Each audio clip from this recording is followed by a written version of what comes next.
Apresentamos Mitologia em Pauta, um estudo do GRESG com Guaraci Silveira. Símbolos, lendas, fábulas, deuses, heróis e suas relações com a psique à luz da espiritualidade. Bons estudos!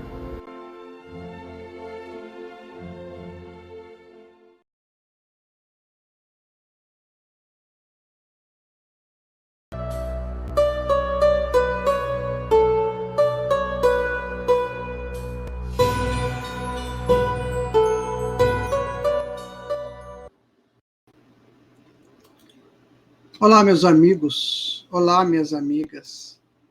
Nós estamos iniciando o nosso estudo Mitologia em Pauta número 5. Vamos falar sobre os deuses da criação. Que a gente possa aproveitar bastante esse estudo para entender coisas básicas das nossas vidas. Básicas. Da semeadura e da colheita. Nós vamos entender muitas coisas que fundamentaram em nós a posição de seres humanos em evolução, deixando para trás as etapas vencidas até o animal, e do animal até o homem. E agora nós vamos entender como que Deus faz os seus filhos crescerem, quando ele chega na condição humana. E a agricultura é uma delas. Vamos ao nosso estudo de hoje? Dádivas dos deuses? Que a gente possa estar bem atento para tudo que nos for colocado hoje pela mitologia. Então aí está, gente. Este mundo chamado Terra é extremamente dadivoso. Os antigos entendiam que tudo que aqui existe, que beneficia a humanidade, são dádivas dos deuses conhecidos nas mais diversas culturas. Estamos iniciando Mitologia em Pauta, episódio 5 da primeira temporada, Dádivas dos Deuses. Então, vamos ao nosso estudo. O cultivo tirou o homem da caça e da coleta, muito perigosas, para um diálogo com o chão da terra e uma divina extração daquilo que ela pode produzir. Sabe-se pouco sobre o significado dessa estranha maravilha. O chão que pisamos nos sustenta os passos e nos alimenta para a vida. E observem a beleza dos campos plantados. Foi ali que o homem primitivo se arborou para o que é hoje. Bendita a plantação, bendita a colheita e benditas são todas as demais dádivas dos deuses. Então observemos, minha gente, quando nós saímos das cavernas, criamos tendas e fomos andando daqui para lá, como nômades, em busca das dádivas dos céus. Só que uma dádiva estava aguardando o homem, que era o cultivo da terra. Então, um dia ele começou a perceber isso. E começou a cultivar a terra. E começou a plantar, começou a colher, e começou a trabalhar a sua colheita, entendendo o cozimento das coisas, entendendo quais eram os produtos da terra que eram bons para o consumo do homem. Isso foi um processo interessante. É o diálogo eu, homem, tu, terra. Então vamos conversar sobre nós. O que você pode me oferecer? O que eu posso te oferecer? Esse diálogo existe até hoje e existirá sempre. Só que teve um momento, como diz os mitólogos, né? Quando você chega na Terra, quando você chega na racionalidade, você se deslumbra com o mundo. O mundo é maravilhoso. Assim como a criança, né? Quando ela começa a caminhar, quando ela começa a perceber a vida que a cerca, é tudo maravilhoso. Então aquele homem, depois que ele foi vivendo na Terra, foi vivendo, ele começou a ficar meio que entediado. Aí começou a ficar muito bravo com a terra e começou a agredir a terra. Também, muitas vezes, a criança chega na adolescência e ela leva muitos sustos, né? Porque ela vai viver uma nova possibilidade, de entendimentos, né? Então ela fica muito assim, foita, né? E aí ela fica brava com a vida, né? E depois se consolidam. É bom que a gente faça essa consolidação entre nós e a Terra o mais rápido possível, porque todos os dias você se alimenta do produto da terra. Naquele primeiro instante da agricultura, esse homem se deslumbrou completamente com o que a terra podia lhe oferecer. Então, quem ensinou a agricultura ao homem? Quem que foram essas pessoas, esses deuses? É o que nós vamos ver no nosso estudo de hoje. Bom, aqui está, né, esse plantio lindo e o homem colhendo. É bom considerar que nos panteões de várias civilizações exibem seus deuses. Campbell, o mitólogo Campbell, disse que deuses são energias que existem em nós, possibilitando-nos a tornarmos espíritos superiores. Energias essas que se mostram como raios de luz do espírito. Essa energia que sai, né, aqui de nós, e aqui os panteões. Aqui tem panteão grego, romano, nórdico, hindu, chinês, japonês. Então, todos eles representam essas forças, né, de ajuda, de ação, que pode ser, está dentro de nós, como a progresso nosso, né, como também podem estar fora de nós, como espíritos que nos ajudaram, criaturas superiores que vieram até aqui para nos ajudar. Então, temos que saber dialogar com a Terra e com essas propostas dos espíritos superiores que vieram nos ensinar. Então, esses espíritos superiores seriam aquele professor, aquela professora que está dando aula lá na escola. E nós somos aqueles alunos que estamos ali aprendendo qual a dificuldade de entender isso. Então, a grande escola Terra teve seus alunos, tem seus alunos, e teve e tem seus professores, seus educadores. É assim que nós vamos crescendo, é assim que nós vamos aprendendo, né? E quem dirige tudo isso, nós sabemos, é o Senhor Jesus. Muito bem. A mitologia está relacionada, direto ou indiretamente, aos seres humanos e às raízes que determinadas culturas compartilham, né? Então, a mitologia é para o homem, sabe? E para aquilo que nós aprendemos dentro do espaço que nós existíamos lá. Então, se você estava na Grécia, se você estava no Egito, se você estava na Mesopotâmia, nos tempos, nos espaços, né? Na Índia, na China, e a gente foi aprendendo tudo isso. Então, essa história da mitologia, ela existe em todas as culturas. Você vai sempre ver fatos da mitologia em todas as culturas, que eram exatamente essas representações dos mitos. Né? Esse mito pode ser eu mesmo, educando-me para o crescimento enquanto ser virtuoso, ou pode ser espíritos que vieram nos ajudar e nos ajudam constantemente. Né? Então, minha gente, muitos mitos tentam explicar não apenas quem somos, mas também as origens da sociedade e da civilização. Este estudo faz considerações sobre como a mitologia tem moldado a humanidade, a sociedade e a religião. Tá vendo? Então, houve o tempo em que a religião passou do totem para algo de templo. Né? E aí teve toda uma estrutura para isso acontecer. Um dos personagens mais comuns da mitologia do mundo é o chamado herói cultural, uma pessoa, um deus ou uma criatura que deu presentes ou ensinou técnicas à humanidade. E aí a gente pode perguntar, mas quem são essas pessoas? Quem são? Né? Vamos tentar entender isso? Então, vamos seguindo aqui. Tá? Desculpa-me. Jesus, com a sua palavra sábia e compassiva, exortou essas almas desventuradas à edificação da consciência pelo cumprimento dos deveres de solidariedade e de amor no esforço regenerador de si mesmas. Mostrou-lhes os campos imensos de lutas que se desdobravam na terra, envolvendo-as no halo bendito da sua misericórdia e da sua caridade sem limites. Olha, quem escreveu esse texto é o Espírito Emmanuel, pela psicografia do Chico Xavier, no livro A Caminho da Luz. Então, Emmanuel conta que houve um determinado momento que espíritos rebeldes, inteligentes sim, mas muito rebeldes, do sistema de Capela, a constelação do Cocheiro, tem lá uma estrela, né? Um sistema, e tinha um mundo nesse sistema que estava passando pela sua da sua prova, ciclo de provas e expiações para o de regeneração, a como a Terra está passando hoje. Então, aqueles espíritos muito rebeldes, que não podiam mais ficar lá, pelo menos por aqueles momentos, foram trazidos, né, para a Terra, vieram muitos. Isso há cerca de 150 mil anos atrás, segundo alguns estudiosos.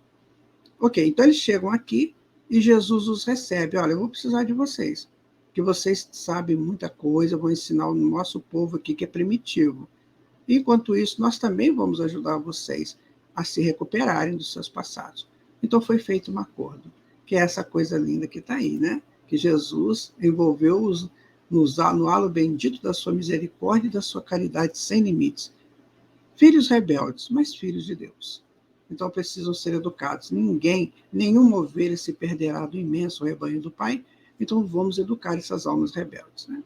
Então aquelas criaturas primitivas que tinham aqui na Terra ainda precisavam de ajuda dos mais adiantados para entender a natureza, a terra, o cultivo.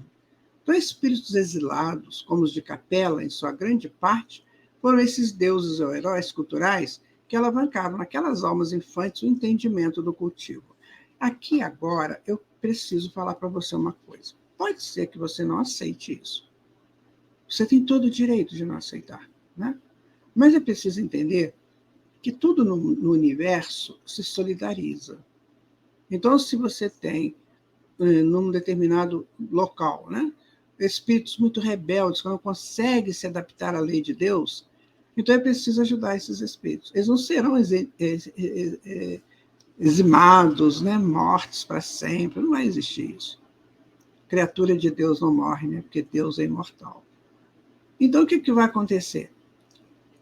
Esses espíritos serão educados, vão para outros planetas, onde ele vai ter um tempo superior. É como você repetir de ano. Estudou lá o ano inteiro, não conseguiu as notas para passar de ano, você repete o ano, com uma outra turma, talvez numa outra sala, né? Provavelmente vai acontecer isso. Então, aqui é um exemplo pequenininho do que acontece no universo. Essas almas, elas fazem essas transmutações. Também, almas que estão num planeta que ainda está muito atrasado, eles já adquiriram um potencial maior, eles vão para outros planetas superiores, para não perder tempo, para continuar suas evoluções. Então, nós temos que entender a Terra como um posto de trabalho e de avanços espirituais. Sabe? É isso que nós temos que entender, que o nosso mundo é esse posto, tá? Olha, a agricultura, né? Vamos falar sobre agricultura. A antiga figura grega de Prometeu, por exemplo, é vista como um herói cultural por ter oferecido fogo à humanidade, um benefício anteriormente restrito aos deuses. Só os deuses tinham fogo, né? Mas Prometeu trouxe o fogo, entregou para a humanidade e foi punido por isso, né? Na Índia, esse deus é Agni, que ele é celebrado até hoje, né? O fogo ajudou, foi uma alavanca no progresso da humanidade, para aquecimento das pessoas, para cozimentos, para iluminações, né? Então, o fogo ele é uma potência divina, né? Que tem toda a sua estrutura fisioquímica lá, mas ele é uma potência, né? E ele foi trazido para o homem para exatamente alavancar o seu crescimento. Então, algumas vezes, os heróis culturais podem ser malandros, como Maui na Polinésia e na Nova Zelândia, que é um bom exemplo. São espíritos malandrões, né, que têm conhecimento, mas não querem melhorar perante a lei. Pode ser até exilados, né, que eles vieram aqui e quiseram, né, melhorar, mas por hora estava difícil essa melhora para eles. Então, eles chegam aqui e vão fazer essas malandragens que eles faziam lá no outro mundo, até que eles também aprendam, né? Então, heróis culturais frequentemente combinam muitas funções diferentes. Shillong, da Índia, fundou uma dinastia e ensinou agricultura, sendo denominado o divino agricultor. De novo, pode ser, né? Não estamos afirmando, mas pode ser um espírito exilado que veio trabalhar aqui na região da Índia. Olha, desculpa, da China. Está vendo como é que tudo se encaixa? Não tem mistério, não tem solução de continuidade, a vida vai no crescente, porque tem um projeto, tem uma dinâmica. Então, aquele que não vai no tempo certo, no projeto certo, ele se perde. É isso que nós temos que entender, é isso que a doutrina espírita está nos ensinando, a entrar no ritmo certo dos acontecimentos e participar com certa exuberância de tudo isso, com aquela identidade espiritual superior. Não ficarmos peregrinando pelo mundo, mendigando, ou então presos à ignorância, às caixinhas mentais, né, que você não sai dela, as monoideias, os preconceitos. Nada disso funciona dentro da lei de Deus. É preciso crescer, tá?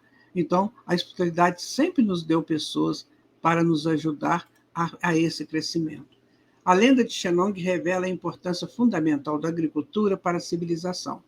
Na medida em que a humanidade começava a assumir o controle da terra e a estabelecer em comunidades fixas, muitas mitologias associam o cultivo a um deus particular. Então, aquela coisa da setorização, né? Então, você vê, eram vários territórios aqui do mundo, né? E eles não se comunicavam muito, ou não tão rapidamente, e aí tinha aqueles deuses culturais, aqueles espíritos que ajudavam aquelas comunidades, aquelas civilizações pequenas, que mais tarde formaram, né, grandes civilizações. Então, houve sempre o espírito superior. Então, isso nos dá a entender o seguinte: qual é o nosso futuro? Ensinar comunidades primitivas. Nós vamos para um mundo desses aí, após vencidas as nossas etapas aqui no planeta Terra, nós vamos para um desses mundos para ajudar, né, a esses nossos irmãos iniciando o seu processo de humanização.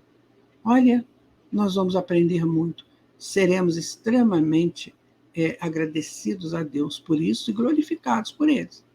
Lembra aquela história do Erich von Däniken, aquele alemão pesquisador, antropólogo, né? Ele fala, eram os deuses astronautas? Por quê? Ele sabia que esses deuses vinham de algum lugar, não eram surgidos ao acaso, não tinha uma coisa mística ou mágica que, de repente, formava um panteão, formava um deus, e ali aqueles deuses governavam o mundo, depois esses deuses sumiram.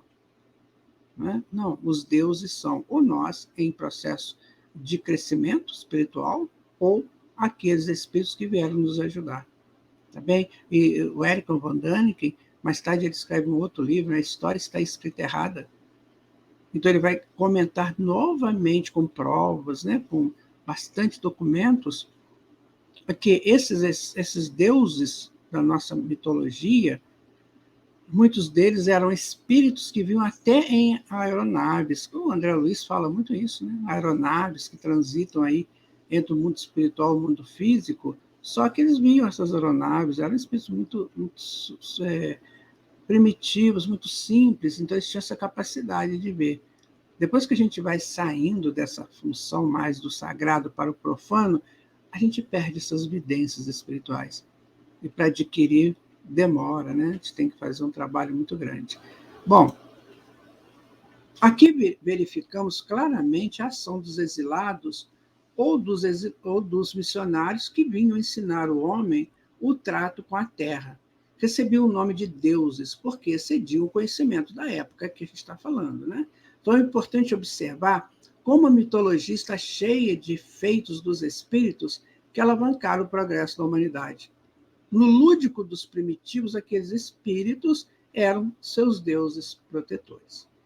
Ficou claro para você, amigo e amiga, quem eram os deuses, né? Que poderiam ser exatamente esses espíritos, né? Ou encarnados aqui como os exilados, ou que vinham encarnar aqui para ajudar o homem, ou então que nem encarnavam, mas eles ajudavam as pessoas. Tá? Então, vamos acabar com essa coisa do místico? Vamos entender isso com naturalidade? Que toda a civilização é ajudada? que toda criança tem seu professor. Então, a Terra era habitada por crianças espirituais, primitivas, né? Então, tinha os professores. Acabemos com essas coisas, né? Meio estranhas, meio fantasmagóricas, né? Meio ocultas. Vamos colocar isso bem claro para todo mundo. Vamos acabar com isso. É o que nós precisamos, minha gente. Senão, nós vamos ser sempre seres primitivos dizendo que existem deuses. Não existem espíritos superiores que nos ajudam. Ou então existe o Deus particular, que somos nós, em processo de crescimento de criar virtudes em nós. Tá? Olha, aqui nós vamos fazer uma sequência bem legal. Olha só. Deméter era a deusa da agricultura da Grécia. Ceres, a deusa da agricultura de Roma. Não eram as deusas da agricultura. Por que nós colocamos só essas duas? Porque a nossa civilização aqui ela está muito ligada a esse passado, né? Grécia e Roma. Mas teve a mitologia nórdica, sim, a mitologia da América, sim. Mas a nossa estrutura de homem ocidental está muito fundamentada na Grécia e em Roma. Não sei se você concorda comigo, você pode discordar, mas assim a gente observa isso, né? Então, nós vamos trabalhar aqui nesse momento essas duas estruturas. Vamos falar do Triptólemo, que era filho de Seleu, foi quem primeiro usou as sementes da agricultura. Isso está escrito lá na mitologia, né? O Triptólemo está aí, esse mocinho aí, que, segundo consta, era filho, né, desse Seleu, que era ligado lá a Eleusis, a cidade de Eleus, lá na Grécia. E aí veio o trigo. Veja você, tem uma história, nós estamos estudando o quê? Mitologia. Se nós estamos estudando mitologia, nós devemos estudar também tudo aquilo que nos chegam de informações, tá? Eu digo para vocês o seguinte, teve muitas informações aí que vieram das escolas fechadas e que a ciência não aceita. O Chopra, né? Fritjof Capra, ele fala muito sobre isso. Ele fala de muitas ideias que vieram lá do Oriente e que a ciência hoje está entendendo.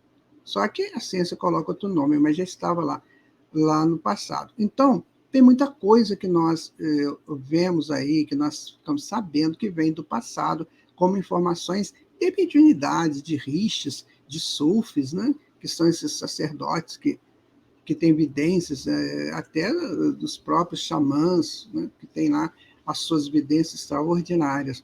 Então, tem uma história, né, que eu li numa das ensinanças do Santiago do Viso, que foi um místico aqui místico assim, um estudioso dessas obras ocultas, né, que era aqui da Argentina. Então, ele diz o seguinte, que o trigo, segundo as filosofias antigas, né, que ele captura isso de lá, o trigo não foi criado a semente na terra, não tinha semente de trigo na terra, que essa semente veio com uma energia vinda dos planos superiores e que se materializou aqui no mundo e formou essa semente do trigo. Tamanha a sua importância para nós. Então, eu estou dizendo isso para vocês, gente, eu não estou falando assim, é isso. Não estou dizendo, eu estou colocando uma informação que eu achei muito interessante, né? Muito interessante, porque o trigo é realmente, né, uma semente assim, de excelência aqui para o mundo. Então, que essa semente teria vindo diretamente dos planos superiores. Aí pode ser que numa dessas mitologias, um desses livros que você lê por aí, você vai saber ou vai ler que um Deus trouxe o trigo, a semente do trigo. Então, pode ter sido isso. Não é nada demais. É um transporte, né, de uma semente do plano espiritual. Tá? Então, fica para você refletir. Não estou afirmando que é isso, mas é para você refletir. O que você acha dessa informação?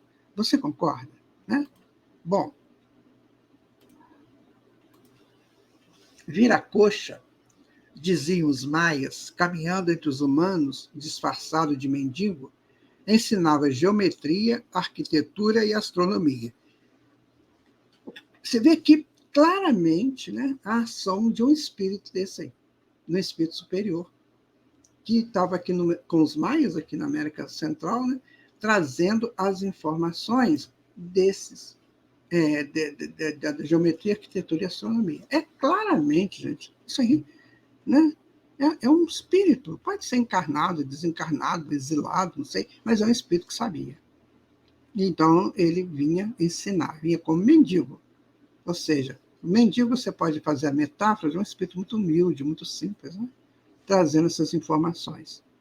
E tem aí o Cádmo, né, que introduziu a escrita na Grécia de acordo com a mitologia.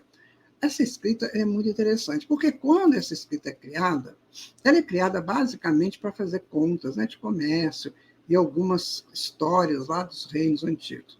Mas quando vai chegando na Grécia, essa história, pelo menos para o mundo ocidental, ela ganha um aformoseamento.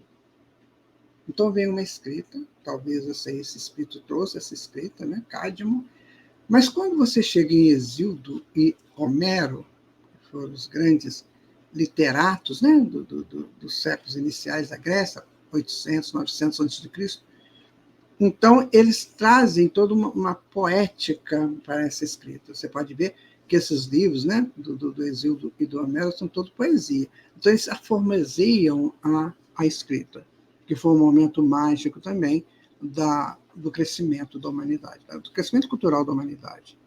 Observe que não é por acaso que esses dois espíritos, Hesíodo e Homero, fizeram seus livros em termos de poema, ou seja, eles estavam dando uma forma extraordinária à escrita, né? Olha que coisa interessante que é isso, né?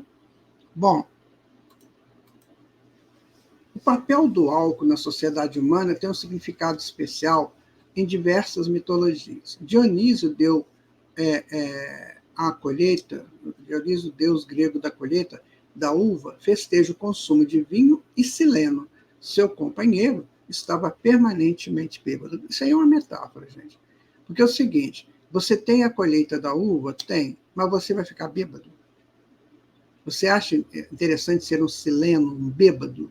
Não. O álcool, a bebida alcoólica foi introduzida no mundo, né, exatamente para dinamizar a mente das criaturas primitivas, que era muito lento. Então veio como um reagente, né, uma estrutura aí de um líquido que fornecia dinâmica à mente. Então, os corpos físicos da época eram muito grossos, muito grosseiros, né, que tinha resistência para diluir o álcool. Com o passar do tempo, a gente dinamizou a mente, não precisa mais da bebida alcoólica. Então, hoje, a bebida alcoólica faz um mal muito grande, tanto física quanto psicologicamente, como espiritualmente, tá? Então, o álcool será algo a ser, o álcool enquanto bebida, né, será algo que será extinto no mundo, porque o quinto corpo biológico que está sendo formado por nós mesmos, através dos nossos perispíritos nas gerações, ele não vai suportar mais álcool nem carne. Nós vamos ter que mudar o nosso comportamento. Então, vá acostumando você. Se você ainda gosta, ainda é um sileno, né? Que enquanto o Deus colhia a uva, o sileno se embebedava. Também é diferente, né? Uma função importante da mitologia e da religião é explicar e defender as leis de uma sociedade, especialmente se elas puderem ser mostradas como possuindo origem divina. Então, as leis da sociedade foram necessárias, são necessárias, então, se elas possuírem uma origem divina, ficam mais interessantes para o homem. Então, por isso que eles falavam dos tabus, né? O Deus tal não permite que você faça dessa maneira, e assim sucessivamente.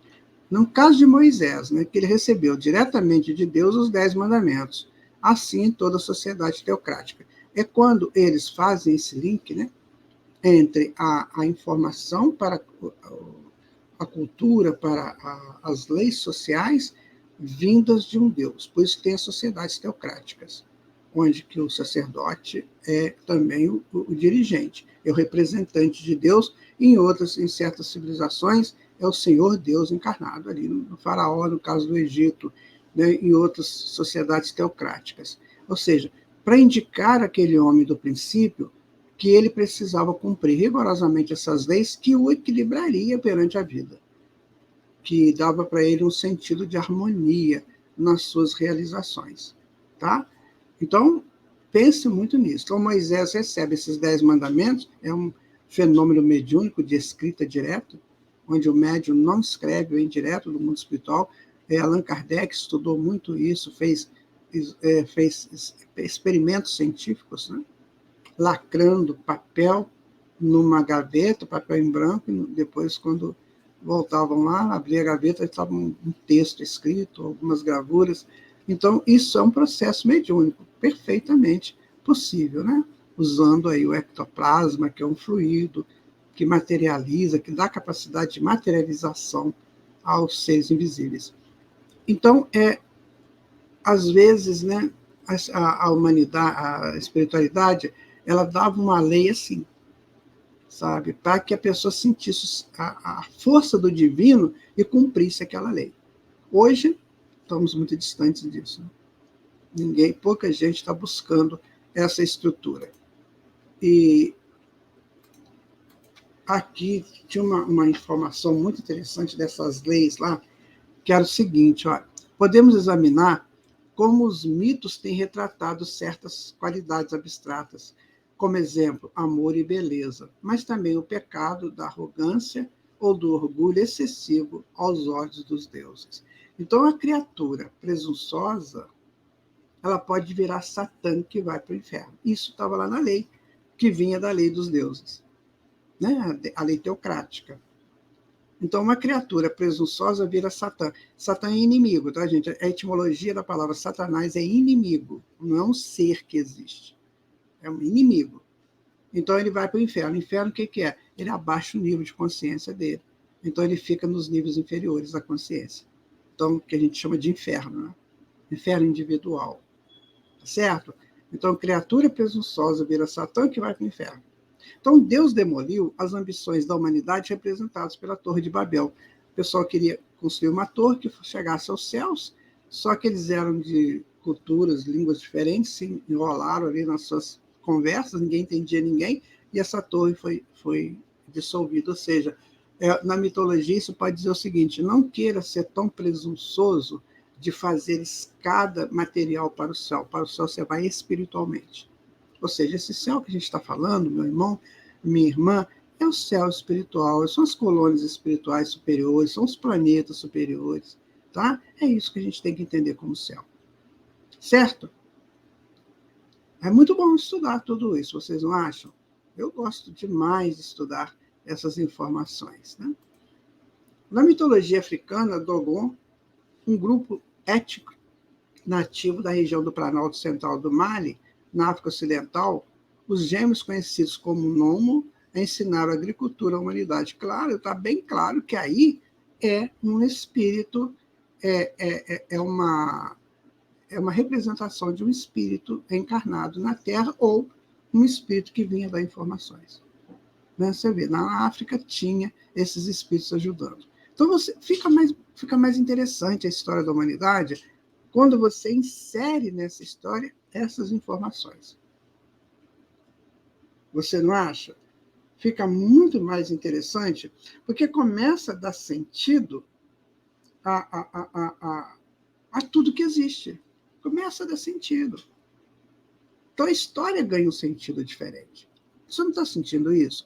Quando você lê a história normal que está colocada aí, e quando você começa a colocar essas informações, a história fica mais rica. Ou seja, nós sempre estivemos sob a proteção de Jesus, que mandava os espíritos superiores a nos ensinar a criar as coisas aqui. Então, nada surgiu por acaso, surgiu de um trabalho, de uma ajuda, né, de um complemento.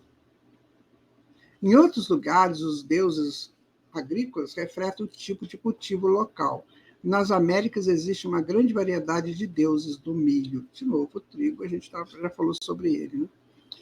Olha só, uma história conta que, enquanto assistia a uma cerimônia da lavoura, Buda ficou chocado ao ver como era árduo o trabalho do touro e do agricultor. Entristecido, ele inicia sua primeira meditação sobre os sofrimentos da vida. Aqui é bom que a gente considere, né, que esse trabalho da agricultura ele foi pesado, ele foi forte. Por quê? Porque nós éramos pessoas muito fortes, de musculatura muito pesada, e que precisava de uma disciplina. Então, o cultivo da terra, foi uma das formas de disciplinar nossas forças. A outra foram os exércitos, né? Que nos ensinaram a disciplinar também. Porque ali era assim, se você não fosse disciplinado, você morria. Então tinha que ter uma disciplina, tinha que ter uma estratégia. Então isso veio para ajudar o homem na sua situação disciplinar, para que ele começasse a usar suas potências, a princípio físicas, dentro de uma disciplina, para que dê um bom resultado, e futuramente a disciplina espiritual, que é que nós estamos buscando hoje. A disciplina espiritual para que dê um bom resultado de espiritualidade em nós. Se não tivermos disciplina, como diz Emmanuel, Chico Xavier, a gente não chega em lugar nenhum. Então, veja que interessante que é essa informação. Tá? Nós vamos colocar agora uma informação bem interessante que eu gostaria que você prestasse atenção. Olha aí. Nós podemos dizer que dentro da nossa evolução, nós passamos pela saga do agricultor. A agricultura, ela começa no planeta Terra, tão logo nós nos deslocamos das cavernas e passamos a plantar nas nossas vidas sedentárias ou não. Então, a deusa Deméter, a deusa da agricultura, e a sua filha Perséfone, na verdade, elas representam a força do agricultor, que extrai da terra aquilo que vai ser o alimento para a progressão da sua reencarnação e das reencarnações que estão ao lado dele. Trabalhar a terra, plantar, colher, eis um símbolo perfeito dos nossos plantios espirituais e as nossas colheitas espirituais. Então, se tivermos essa grande saga da agricultura, significa que nós tivemos a grande saga de plantar para o bem, de plantar o bem para colher o bem. Este é o grande desafio de todos nós. Somos Deméter e Perséfones. Cuidemos, pois, da nossa agricultura, do nosso plantio.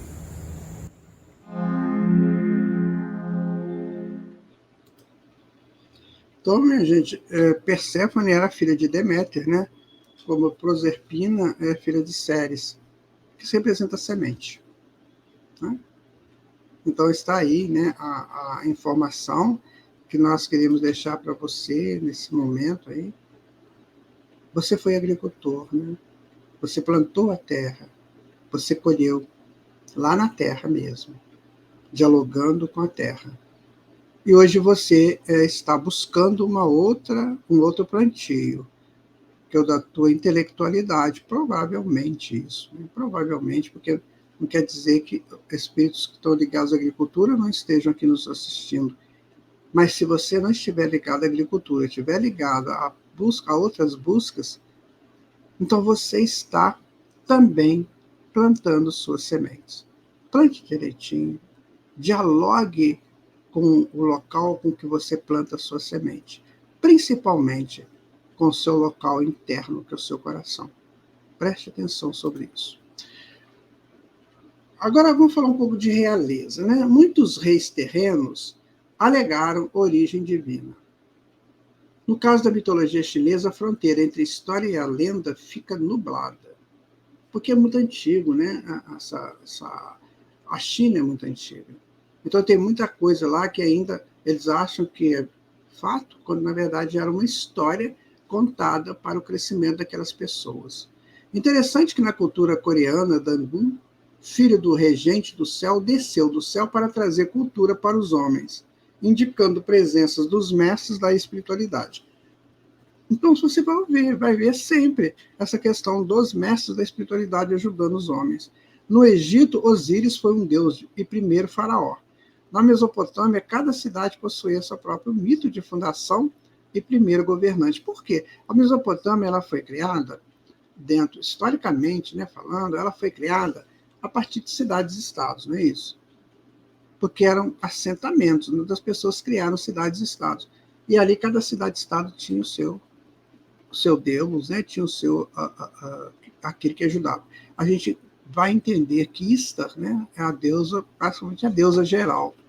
deusa da fertilidade, né? Deusa que deu tudo foi possível a eles. Ou seja, é o sentido geral daquelas cidades-estados. Plantar, colher e viver. Tá? E essas coisas nós temos que começar a colocar na nossa vida diária, sabe, meus amigos? Gilgamesh, né, que aparece na lista real sumeriana, que data de 2100 a.C., o primeiro rei inca Manco Capac, teria sido descendente do deus criador Viracocha, através do seu filho, deus Sol Inti. Ou seja, sempre ligando essas estruturas divinas. Porque quando você fala do divino, a pessoa baixa a cabeça. Né? Você vê os tabus, né? Os dogmas, os tabus, os ritos, né? Todos eles estão sendo ligados a uma divindade. Para quê? Para educar a mente humana. Na hora que chega o espiritismo, essa mente já está capacitada para entender quem são esses deuses. Para que existiam os dogmas? Né? Para que existiam aquelas crenças antigas, os tabus? Né? Para que existiu aquilo? Exatamente, né? Para ajudar o homem na sua estruturação psicológica. E tinha os totens também, que eram aquele panteão, né? Podia ser um panteão, como podia ser para um Deus só, mas era a representação divina no meio da sociedade. Ou seja, nós estamos sempre protegidos e observados pelo divino. Esse divino pode estar externo como interno, tá, gente? Guarde sempre isso com você. Você é um ser divino. Você precisa entender isso.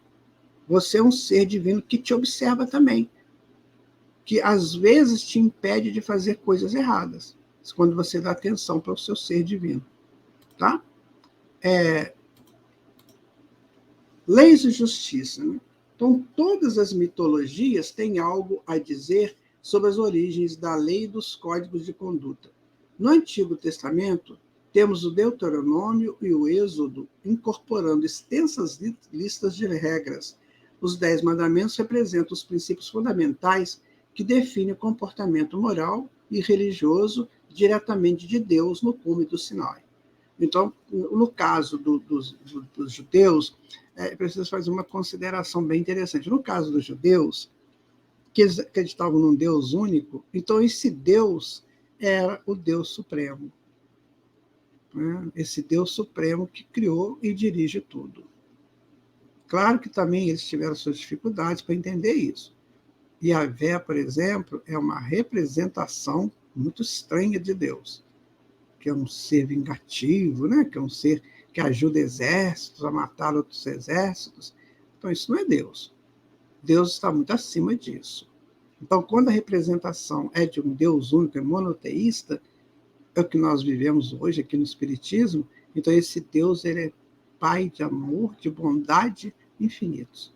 Então, ele ajuda todos os filhos. E agora nós temos que fazer essa virada de chave para aquele Deus vingativo, bravo, que a gente temia, para um Deus de amor, de misericórdia, de bondade, e que nos criou e nos dá condições para crescer.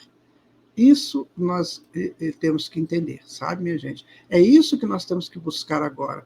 É esse conhecimento de nível superior, não mais ligado aos totens, tabus, de deuses muitas vezes só setoriais, que ajudavam só aquela civilização, aquele povo, mas agora um Deus que ajude a todos, que tem todos como seus filhos. No hinduísmo, encontramos as leis de Manu, o primeiro humano. Ele explica o conceito de Dharma, a lei eterna do cosmos e as obrigações religiosas e sociais de cada indivíduo. Na Mesopotâmia, as leis cósmicas teriam sido guardadas por Istar. Lembra que eu falei da Istar, né? E essas leis sociais, né, elas vão cada vez mais se adequando, né, às leis de Deus. Tá? Então, a gente tem hoje, né, os nossos locais que fazem leis, a legislação de cada país. São feitas pelos homens por várias razões, aí entra muita coisa, não vamos entrar nesse assunto. Mas, cada vez mais, essa lei do homem vai se está estabelecida, ela vai se juntar às leis divinas, que é de amor, caridade e justiça. Então, toda a sociedade será inundada por essa lei futura. Queiram os legisladores do presente ou não, mas isso acontecerá sem menor sombra de dúvida. Tá? Aqui temos, né, o Código de Manu, os 10 Mandamentos, as leis da Mesopotâmia, tudo aí para que, quando você ver isso agora, você entenda que são avanços que a sociedade foi fazendo para um dia receber Jesus aqui e ele dizer que o tempo foi cumprido, ou seja, esse primeiro momento de contato com a terra, de contato com as leis, de contato com os homens entre si, agora nós vamos fazer a colocação do reino de Deus aqui, ou seja, tudo será regido pela lei de Deus, que ele trouxe pelo Evangelho. Tá bom?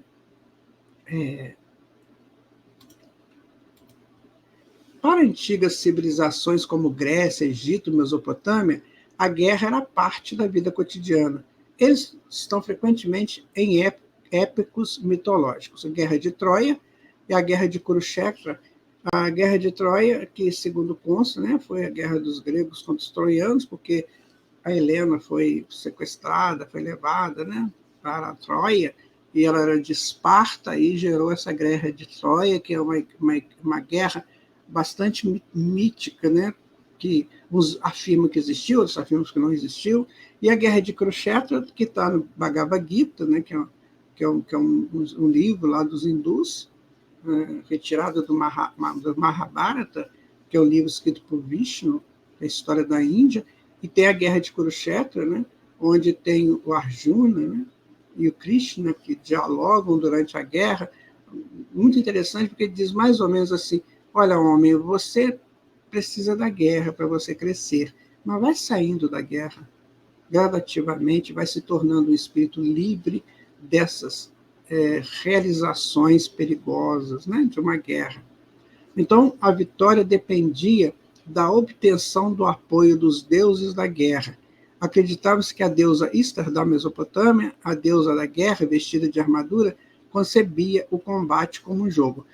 É muito interessante quando a gente estuda sobre guerra, por que foi permitida a guerra? Né? Para disciplinar as pessoas, para que eles vissem que aquele não é um bom caminho, que você não precisava mais ficar guardando territórios e nem de atacar territórios dos outros. Então, a guerra tinha essas informações. O espírito desencarnava num combate, reencarnava logo em seguida, e depois ele cansava daquilo. Você vai ver isso na queda do Império Romano. Na verdade, o Império Romano só foi vencido porque os guerreiros não aguentavam mais. 1000 anos de guerra, eles não queriam mais aquilo. Eles queriam agora outras coisas, que logo em seguida, né, eles vão plantar, eles vão colher, eles vão voltar àquelas origens deles antes da guerra, para depois fazer um renascimento e crescendo aí sem o processo da guerra. Aqueles que ainda gostam da guerra são espíritos que ainda não se disciplinaram. Né? Pode ser essa guerra de nações, né, existe ainda por aí, ou pode ser também essa guerra entre nós, né? entre instituições, entre ideias. Então, isso não vai levar ninguém a nada. O importante, meu irmão, minha irmã, é nos adaptarmos às leis de Deus. Aí não precisa guerra nenhuma. Você nunca viu o planeta brigando contra planeta, já ouviu isso? Não. Você já viu no céu um planeta deslocando do sistema que ele pertence para ir brigar com o planeta de outro sistema? Não tem nada disso. O cosmos é harmonia. Então, é isso que nós temos que trazer aqui para a Terra e para todos nós. Tá?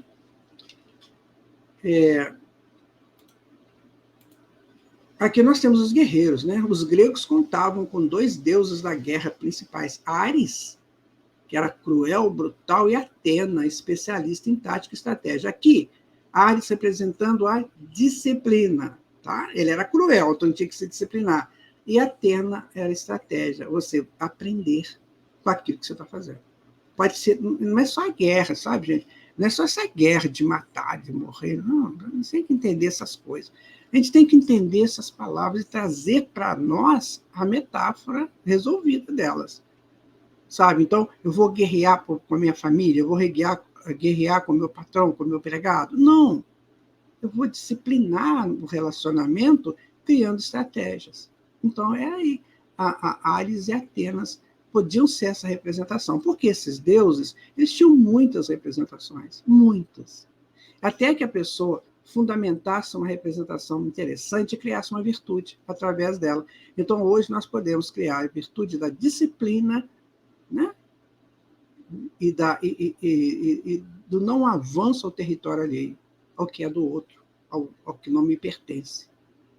Então, isso aí é tudo muito importante. Então, a mitologia já ensinou isso para nós desde o início. Você ainda gosta de fazer uma guerrinha? Você ainda é daqueles ou daquelas que adora uma barraca? Que adora achar que você está sendo prejudicado ou prejudicada? Você ainda é dessas pessoas? Então, a mitologia te ajuda. Olha, seja Atena. Se torne especialista em tática e estratégia, mas que ajude tanto a você quanto aquele que é o seu oponente, que ajude a todos. Percebe? Bendita mitologia, né, gente? Outras divindades eram mais especializadas. Hachiman era o deus shintoísta, budista da instrução de guerra, e o deus nórdico Tyr era o patrono do combate singular. Está aí. Então, essa questão dessa guerra e dessa estrutura de um contra o outro, ou eu contra mim mesmo, foi sempre estudado pela mitologia. E sempre se deram mal, né? As pessoas que eram aqueles guerreiros indisciplinados, né? Pessoa que sai gritando, fazendo um monte de coisa errada, não vai dar certo. Tá? Com certeza vai ter algum problema. Outros ofereciam inspiração aos guerreiros. A deusa hindu Durga instilava a persistência e a coragem no campo de batalha. A irlandesa Morrigan era uma deusa da batalha e assumia a forma de um corvo. São aí as duas deusas, exatamente isso, ensinando a pessoa, na sua vida, guerreie contra os seus obstáculos, ou seja, vença, seja forte, seja estrategista perante os seus obstáculos, que a vida vai te oferecer. A divindade guerreira mais temível era provavelmente Sekhmet, a deusa com cabeça de leão, era sanguinária e selvagem. Para acalmá-la, os egípcios faziam uma festa anual em sua honra. É o que está dentro de nós, meu amigo, minha amiga. É o guerreiro que nós somos. Então, para acalmar esse guerreiro que nós somos, perigoso ainda, a gente tem que celebrar uma harmonia para ele, que é uma festa. Celebra a festa da harmonia para esse Deus guerreiro que ainda você traz dentro de você, se trouxer. Acalme. E pega a tua força. Você não vai matar o Deus. Você vai pegar a força do Deus e vai disciplinar estrategicamente essa força. Está aí, gente, o motivo da guerra. Que, a princípio, ela foi mostrada exteriormente, né? Entre territórios, entre busca de territórios, entre impérios, né? Mas que hoje nós trazemos para o nosso entendimento. A gente não mata nada, a gente transforma. A gente não mata o ego inferior, a gente transforma em ego superior. Né? Então é isso. Você vai pegar a tua força de guerreiro, a tua potência de guerreiro, para disciplinar e estrategicamente, taticamente, você fazer o bem, tanto para você quanto aquele que está do seu lado. Essa é a função da guerra. O fogo, né? Então, foi muito interessante. A descoberta e o domínio do fogo representaram um grande avanço para a humanidade, distinguindo-a dos animais e promovendo calor e meios para cozinhar. Inevitavelmente surgiram muitas histórias sobre como os humanos adquiriram essa vantagem. Diz que tinha lá o guardião do fogo, né, que ficava lá na tribo, então não podia apagar o fogo. Como é que ia fazer fogo? Eles custaram entender como é que fazia fogo, né? Fazia a pedrinha bater na outra e tal. E aí, quando acendia um fogo, aí o fogo não podia apagar. Então, tinha lá os combustíveis, né? Normalmente lenha, né? E tinha os guardiões, as pessoas tiravam plantão. Se o fogo apagasse no plantão de uma pessoa, porque às vezes ele dormiu, foi descuidou-se, né? Nossa, ele ia junto com o fogo, também era apagado. Você vê a coisa do fogo, como era importante para aquelas pessoas. Porque, como diz aí, ele dava calor, né? Podia cozinhar e muitas outras coisas que cada civilização utilizou aí do fogo, né? Até para fazer tochas incendiárias, tudo isso. Na mitologia grega, o Titã Prometeu roubou fogo dos deuses, provocando a ira de Zeus. Na Polinésia, o fogo foi roubado e trazido à humanidade por Maui e no Brasil. Até no Brasil nós temos o jovem herói Botoque, apossou-se do fogo das onças. Onça é um bicho pesado, forte, né? Imagino que a musculatura de uma onça, quando ela agarra a presa dela, deve ser fortíssima, né? Então, o fogo vem de potência, né? Então, por isso, essa metáfora do fogo da onça, ou seja, da potência da onça, representando, né? Como a onça é potente, o fogo também é potente. Tá? Então, justificando a vinda dessas coisas para nós. Na verdade, o fogo foi lá alguém lá que bateu uma pedra na outra, né? E gerou a faísca, e daí gerou o fogo. Isso pode ter sido uma ajuda da espiritualidade, como eu estou sempre dizendo, né? E a partir dali, uma coisa diferente, mágica, né? Que o fogo, segundo algumas civilizações, algumas histórias, ele está conosco há 300 mil anos, outros há 800 mil anos, a gente não sabe a data certa, mas que foi um evento estranho, foi, né? De repente você faz uma chama de fogo, aquilo deve ter sido assim, deve ter mexido muito com o imaginário daquelas pessoas primitivas. Por isso a criação dos deuses, que tem um Deus que criou aquilo. Na verdade, são espíritos que os ajudou, que ajudou aquele povo a entender tudo isso, né? Bom, aí nós vamos agora falar um pouco ainda sobre o fogo. Existem muitos deuses do fogo, né? Xiuhtecuhtli é o senhor do fogo asteca. Não sei se eu pronunciei certo, mas é por aí. No Japão, Kagushitsuchi, seu nascimento provocou a morte flamejante da sua mãe. O deus hindu do fogo é muitas vezes representado com duas cabeças, sugerindo que seu dom é ambíguo. O fogo também está associado a criaturas mitológicas do dragão, a salamandra, que teriam nascido do fogo, e a fênix, que sofria combustão espontânea para ressurgir das cinzas. Ou seja, sempre o fogo com essa proposta de purificação. Sabe, gente? Purificação é o que nós vamos ver no fogo.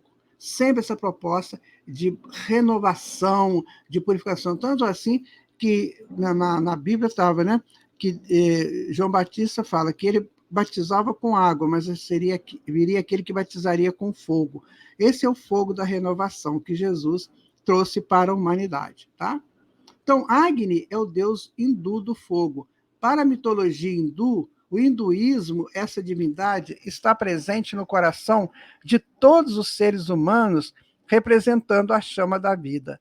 Ainda segundo a mitologia, todas as estrelas são consequência das chamas que saem de Agni. A própria palavra Agni, em sânscrito, significa fogo. Olha aí, Agni é igual a fogo. Além disso, como Deus que se preze, Agni recebe muitas oferendas. Aliás, é comum que os hindus deixem oferendas para os deuses. Sobretudo, o hinduísmo acredita que cabe a Agni pegar o objeto deixado pelos humanos e transformá-lo em alimento para a divindade. O que é isso, minha gente? É muito simples de entender. Quando a pessoa se renova, ela se purifica pelas suas ações, né? Pela sua força, pela sua potência de regeneração, ela vai fazer parte dos espíritos superiores, das divindades. Vejam que está tudo escrito, está tudo colocado para nós aqui. Tem uma figura de um deus Agni lá dos hindus. Tá? Até hoje, a celebração desse deus é feita exatamente para isso. Tem um degrau, você vai subindo, uma escadaria, e chega lá em cima, você faz a celebração do Deus. Ou seja, para você renovar, você tem que crescer, você tem que subir, você tem que ser forte, ser potente como a onça, certo? Então, muita coisa boa, né, para a gente aprender, muita coisa interessante pela mitologia. Poema do fogo por um ancestral do homem. Ó divina chama que me envolve o peito, ó luz flamejante que me dá desejo de viver e ser um Deus que caminha feito luz, feito calor, feito amor, que tudo inflama. Ó fogo, expressão dos deuses que nele caminham sem se queimarem e o trazem como promessa de vida. Aqui no lugar onde vivo, a vida é fogo, é luz, é pendão. Então, foi escrito lá e achado esse texto aí, né? De alguém falando sobre o fogo. Esse aí ele já tinha uma ideia um pouquinho melhor de fogo do que aquilo que as pessoas tinham na mitologia. Mas ele já tinha essa ideia de que fogo é luz, é pendão, ou seja, é crescimento para cada um. Né? O deus grego, agora eu vou falar de amor e beleza. O deus grego do amor, Eros, foi um dos primeiros a nascer, permitindo que todos os outros deuses procriassem. A mais bela deusa grega, no entanto, era Afrodite, Vênus para os romanos. Está ela aí, né? Aqui o deus Eros e a Vênus, né? E aqui a Afrodite. Então, são coisas que significam beleza. Nós não podemos viver sem a beleza. O belo é que traz o amor, que traz o bom, que traz o amor. Então, é preciso saber cultivar o belo. Eu estou falando do belo espiritual, não estou falando só do belo físico, mas do belo espiritual. Por isso que o mundo está cheio de flores, está cheio de vegetações, né? De relvas, de águas, de mares, oceanos. Esse belo estimula o homem a buscar o belo que está dentro dele. Tá? Então, não é por acaso que tem o belo no mundo. Aqui nós temos Helena, né? Que era a mulher mais bela do mundo. Ela era esposa de Menelau, né? Que era o deus, o rei de Esparta. Então, Helena, a mulher mais bela do mundo, era casada com Menelau, né? E foi roubada por Paris, que era um dos filhos lá do rei de Troia. Então, Paris foi lá, roubou. Helena levou para Troia, e aí o Menelau foi lá brigar por causa da Helena, para recuperar a Helena. Daí a história da Guerra de Troia. Ok? Então, está mais ou menos explicado. A Guerra de Troia surge por quê? Pelo belo. A mulher era bela e foi roubada. Tanto que ela era tão bela que ela, né, estimulou a outra pessoa a roubá-la. Então, a beleza não é roubada. Se você rouba a beleza, você faz a guerra. Beleza é conquistada. Nunca você queira roubar o belo. O belo é conquista. Fora isso, pode dar guerra, pode dar problemas espirituais, problemas com a lei, com a justiça. Né? Então, você pega o belo, você conquiste o belo, ele tem que ser conquistado. Ok? Aqui nós temos, olha lá, outro simbolismo, amor e beleza. Narciso era orgulhoso. Os deuses o fizeram apaixonar pela própria imagem. Fitou-se no lago e não saiu mais e definhou. Então, os perigos da beleza estão sublimados no clássico conto de Narciso. Então, tem pessoas que se envolvem tanto com este belo que ele faz qualquer coisa, né, para o belo. Não tem pessoas que ficam até modificando o corpo físico, afila daqui, estica de lá, arrebenta para cá, né? Então, isso aí é um problema sério, que você está indo contra a natureza. Cuidado, meu irmão. Se o seu problema lá foi por causa de um acidente, aí tudo bem, tenta fazer uma recuperação, mas por causa de estética, imagina que você vem com o corpo que você precisa. Guarde isso com você. Você vem com o corpo que precisa. Agora, se houve um acidente, uma coisa qualquer, e uma regeneração, uma recuperação, aí é tudo certo. Né? Amor e beleza. Então, naqueles primeiros tempos, o homem primitivo, nos primeiros tempos do homem primitivo, a beleza tinha que ser consolidada em suas mentes. Eles tinham dificuldades em organizar essa beleza em conjunto. Assim, o belo foi estampado para eles. Aqui nós temos o Júpiter de Fídias, né? Olha que coisa linda, gente. Isso é feito aí antes de Cristo, essa estátua. Olha que coisa. A pessoa olhava isso e tentava se retratar naquela beleza. Então, eu estou buscando a minha beleza, o meu belo interior, que todos temos, né? Aqui, olha, amor e beleza, a Vênus de Milo, outra maravilha simbolizando a beleza feminina. Aqui nós temos Júpiter, aqui nós temos a Vênus de Milo. Esses artistas vinham para mostrar para o homem que tinha a beleza que ele tinha que procurar, que ele tinha que ter, que conquistar, mas a beleza é ser conquistada e não roubada, como fez Paris com a mulher de Menelau, que deu guerra. Então, é isso que nós temos que pensar muito seriamente é quando nós estamos na nossa relação com a vida, né? Agora aqui, olha, imagina você tem o Parthenon, você tem essas colunas gregas, amor e beleza. Não podemos imaginar os olhares daqueles seres antigos quando se depararam com estilos de belezas quanto estes? Assim o belo foi se estabelecendo em nós, para que um dia possamos entender a beleza da criação. Então, são belezas simples, feitos de granito, de alvenaria, feitos de mármore, né, que é o que nós temos aqui. Então, fica uma beleza bastante densa, mas não deixa de ser beleza. Então, imagina quando aquelas pessoas observavam o Colosso de Rhodes, né? Observavam os jardins suspensos da Babilônia, e observavam os palácios lá dos grandes reis, dos grandes reinos, eles se encantavam com a beleza. E a beleza impõe respeito, né? A beleza vista por olhos perfeitos, por olhos de luz, impõe respeito. Assim, quando você olhar uma pessoa bela, antes de tudo, respeite. É isso que é a lição que a mitologia nos traz, tá? Aqui, olha, destino e sorte. Os conceitos de destino e sorte são tentativas de explicar os eventos, algumas vezes aleatórios, que sucedem aos humanos.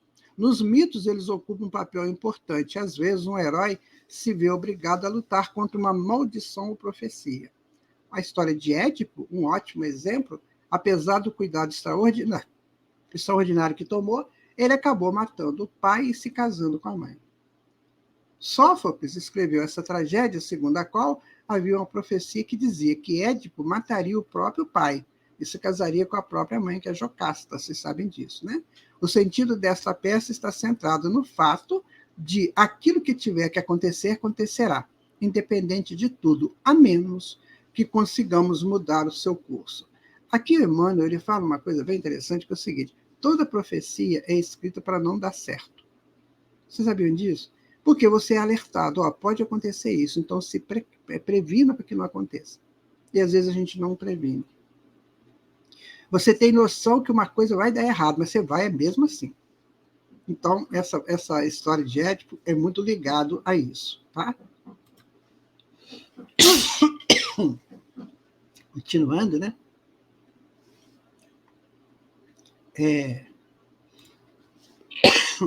Os gregos acreditavam que o destino de cada indivíduo era determinado no nascimento por 3 tecelãs conhecidas como moiras. Essas moiras da mitologia grega, né? Seus nomes eram Cloto, Lésquias e Atropos.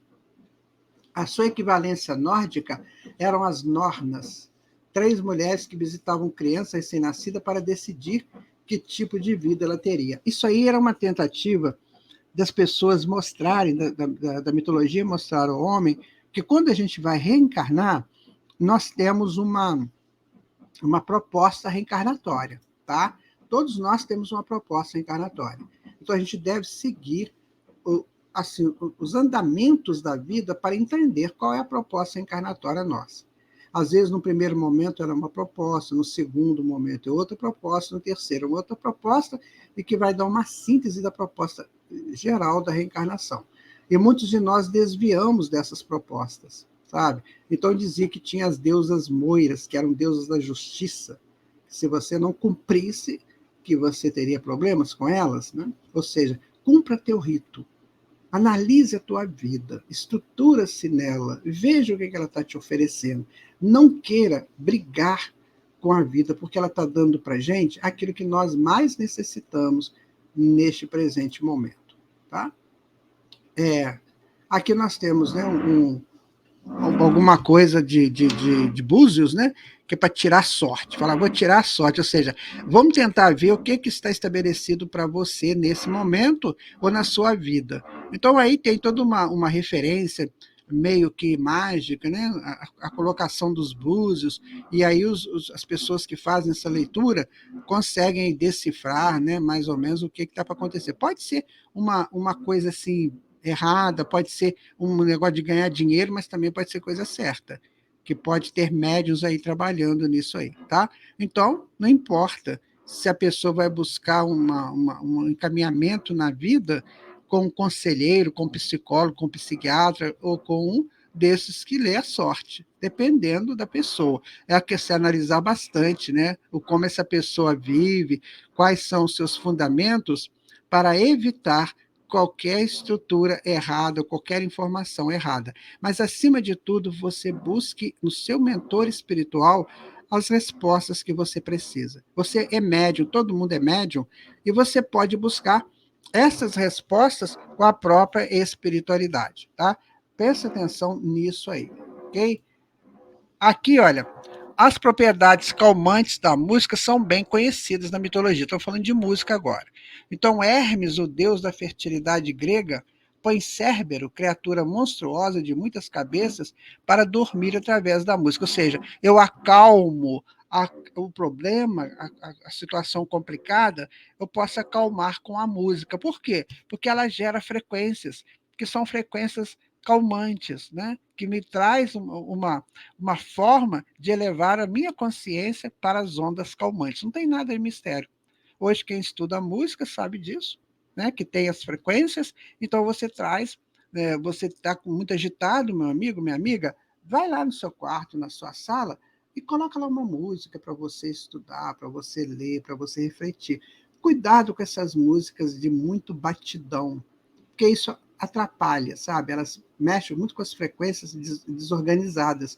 Então, música de batidão é mais complicado. Agora, uma música mais suave te ajuda a acalmar. Então, aí que está a explicação.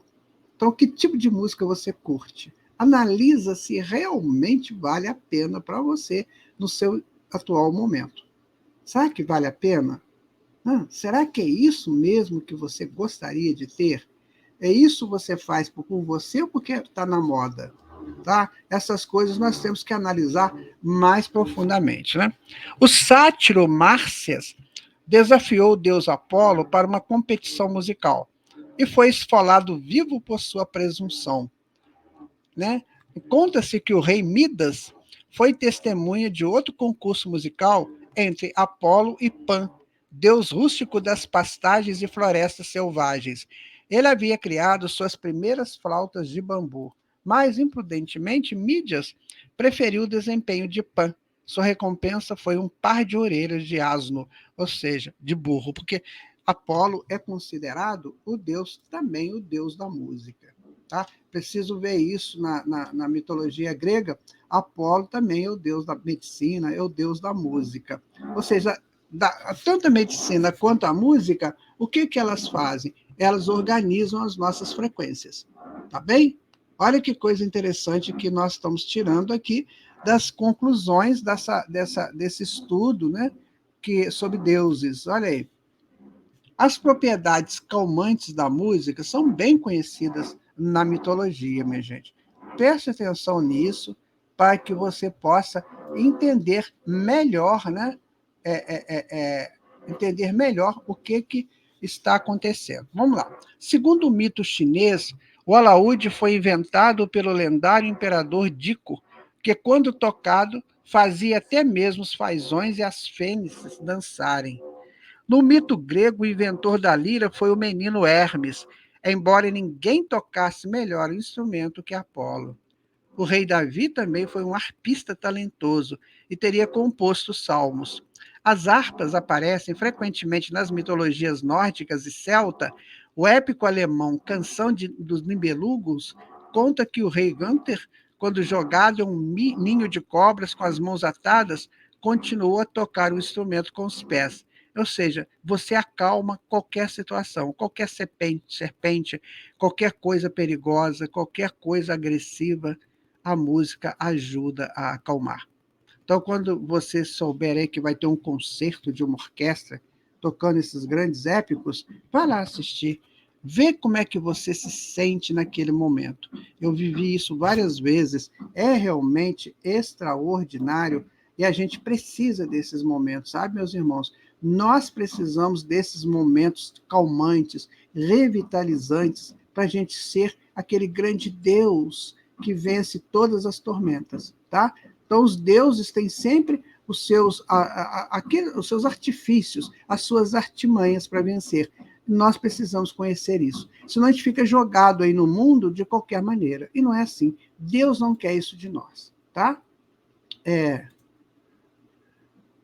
O sacrifício, agora sacrifício, né? Ele consiste em oferecer plantas, animais e até mesmo seres humanos aos deuses, espíritos ancestrais, como na tradição chinesa e japonesa. Para os astecas, o sacrifício humano era necessário para conservar o sol. Os povos germânicos também praticavam o sacrifício humano por enforcamento, imitando Odin.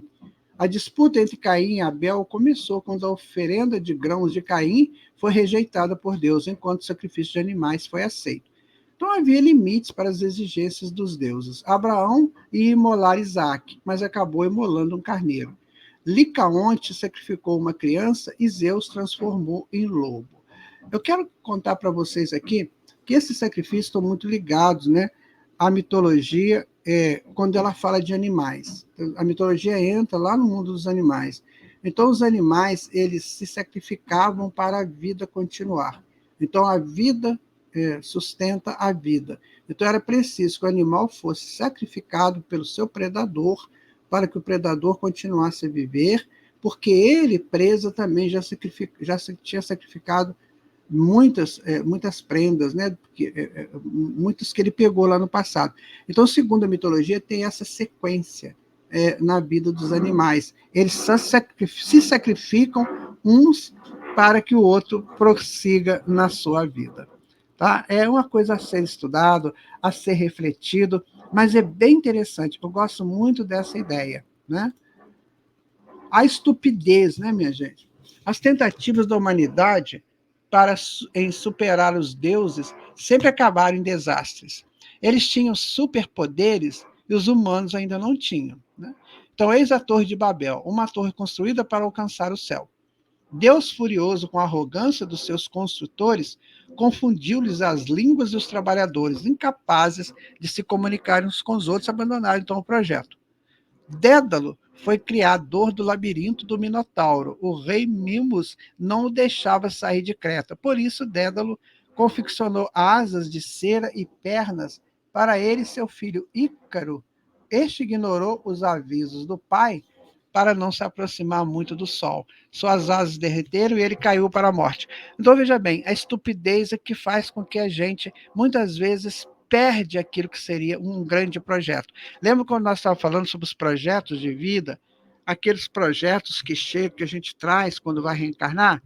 Então, quando a gente se distancia desses projetos, pode ser por uma estupidez, né? Uma estupidez de não querer seguir aquele rito, aquelas normas, aquelas regras, e a gente se perde. Então, aqui tem algumas representações, né, do Ícaro, que voou bem pertinho do céu, do sol, e acabou se derretendo lá e caindo, desapareceu. Né?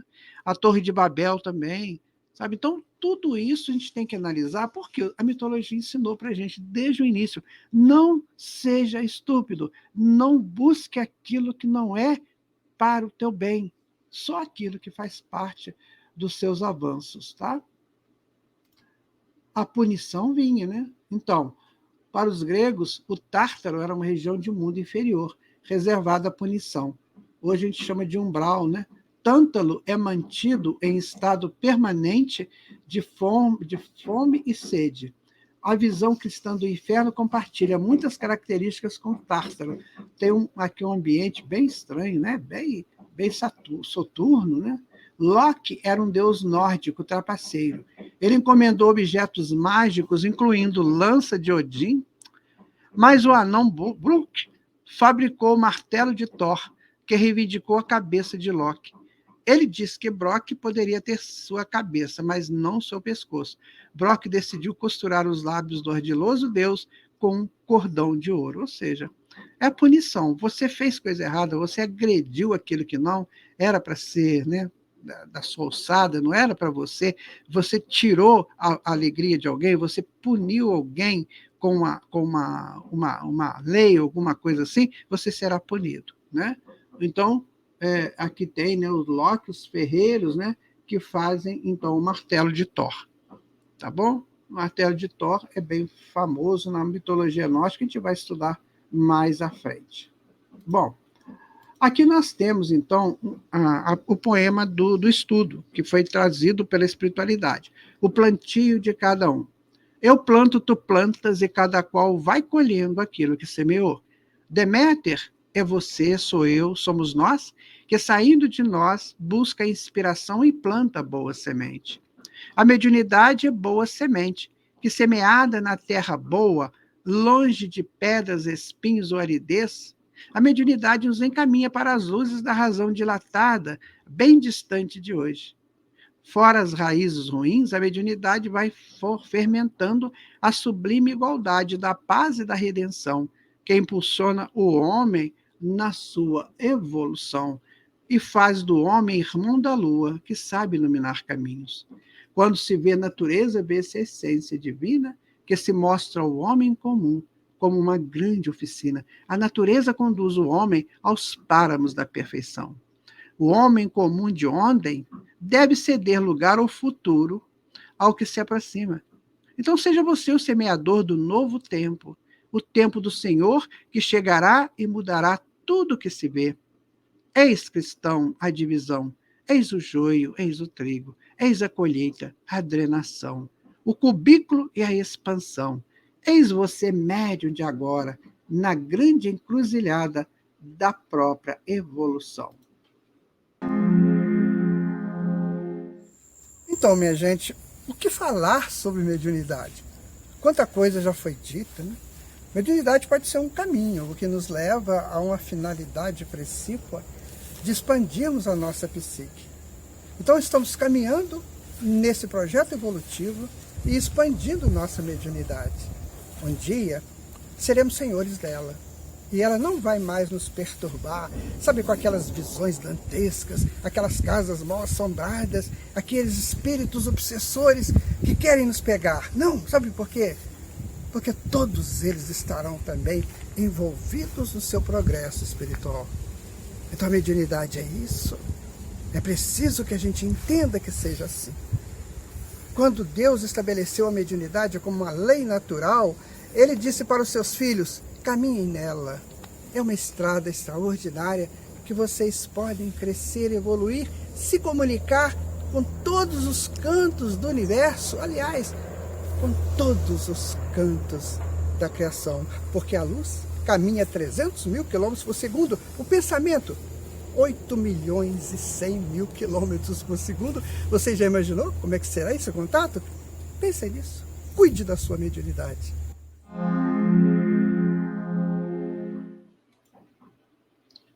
Importante considerar que os povos antigos ainda não sabiam entender tudo o que viam.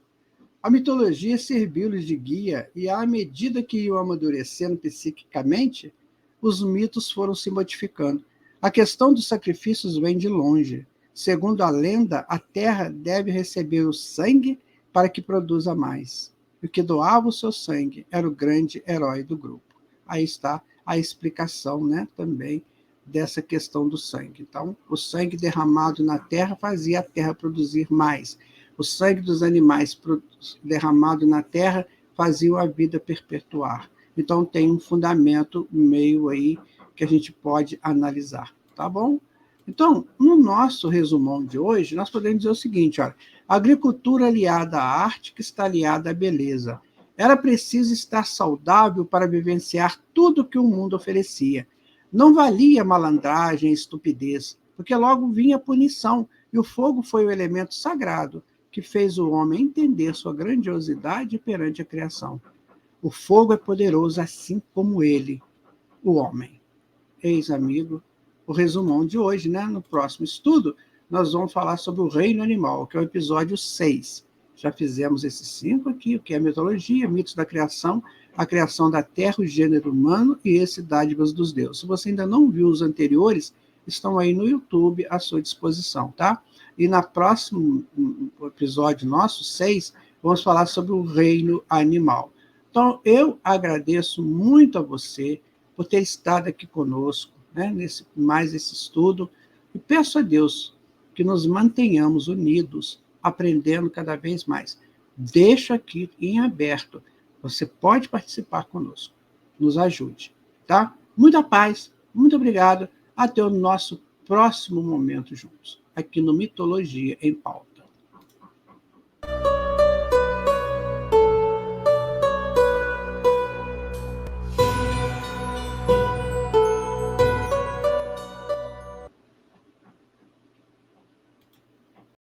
Obrigada por estar conosco nesse episódio de Mitologia em Pauta. Esperamos você no próximo estudo para mais descobertas e reflexões. Até lá!